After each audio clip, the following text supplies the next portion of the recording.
Hello, everyone. Debbie Kelly here, field specialist in horticulture with the University of Missouri Extension. And I'm here to talk about the Urban Agriculture Cost Share Grant through the Missouri Department of Agriculture.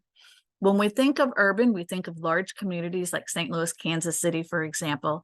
But in reality, the Department of Ag looks at it from a little bit different perspective. You're looking at a town that has at least 2,000 housing units, or it will have a population of 5,000 or more. This website here with the PDF is a listing of all of the eligible types of towns that are available that you can actually apply. And I've copied some of those towns down here just to give you an example of how small some of these different towns are that have more than 5,000 people, but yet they're still small. MDA is considering them urban agriculture. So on this PDF, if you go to page 1, it's going to go ahead and list down all those different towns that are eligible. So you probably want to check it out. You might be surprised that your town is on it. The Urban Ag Cost Share Grant is really interested in providing funding to show growth and development of an agribusiness. It can help with the development of production infrastructure, which is important. A lot of grants will not pay for infrastructure, but this one will, or direct distribution venues for the sale of your produce. Providing training and developing skills for agribusiness sustainability if you've got employees and they need to be trained in some capacity, and to demonstrate economic growth of your business and for the economic growth of the town that you live in. So what are examples of some projects? And again, these are just examples. So think broader than just these examples. So if you're going to build a new community garden, community orchard, or expand it, if there's an apiary or if you're beekeeping and want to expand your operation or educate others so that they can then start some apiaries and have a value added product with their honey. If you're a nonprofit organization or a community-based organization and you do education to farmers, definitely you are eligible for educational programming. If a community kitchen is out there, or if you're looking to build a community kitchen, energy conservation on the farm, greenhouse construction, hydroponics, and aquaponics are all examples of projects. What can you pay for through this grant? Garden tools, plant seeds, fertilizer, greenhouse fencing materials, electrical and plumbing supplies, and water lines. That's very important because that's infrastructure. Most grants will not pay for that. However, this one will pay for some of those expenses.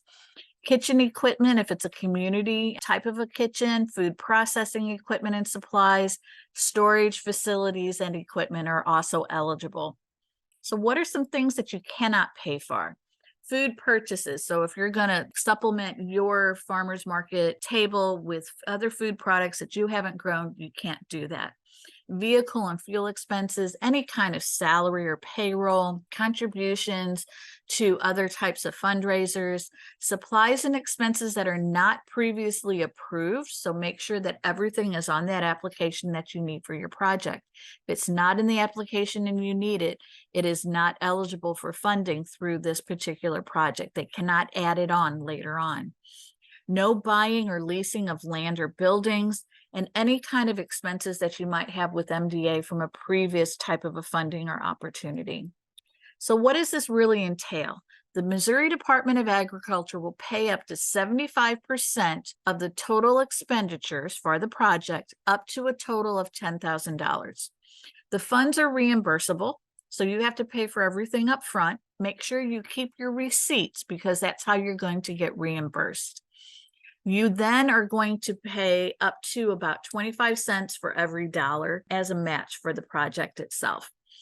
So I'll give examples here at the bottom. Reimbursements can only be made for expenditures that are paid or purchased between the date of the award of your grant through January 31st of 2024.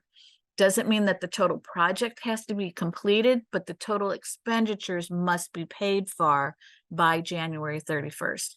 So let's look at some examples of the money.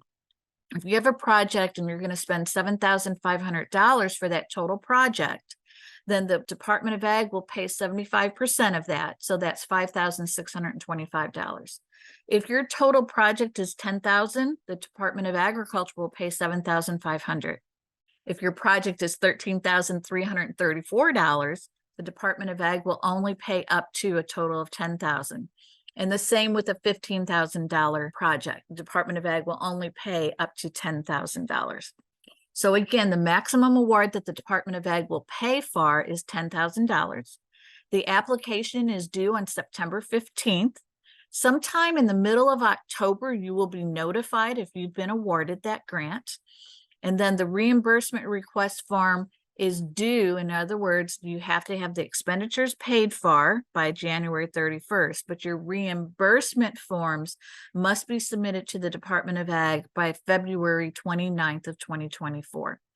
You will have to write a report about your final project, and that's going to be due on April 30th of 2024. And then the Department of Ag will probably come out and do an inspection of your project sometime before May 31st of 2024, because they want to see the successes of what you as creative, inventive farmers come up with for projects for funding. So if you want some additional information, who are you going to call? You can get a hold of Whitney Williams at the Department of Agriculture. She is with the marketing division, and there is the phone number and her email address. The full actual application is going to be at this website, and we'll also have that in the link below the video.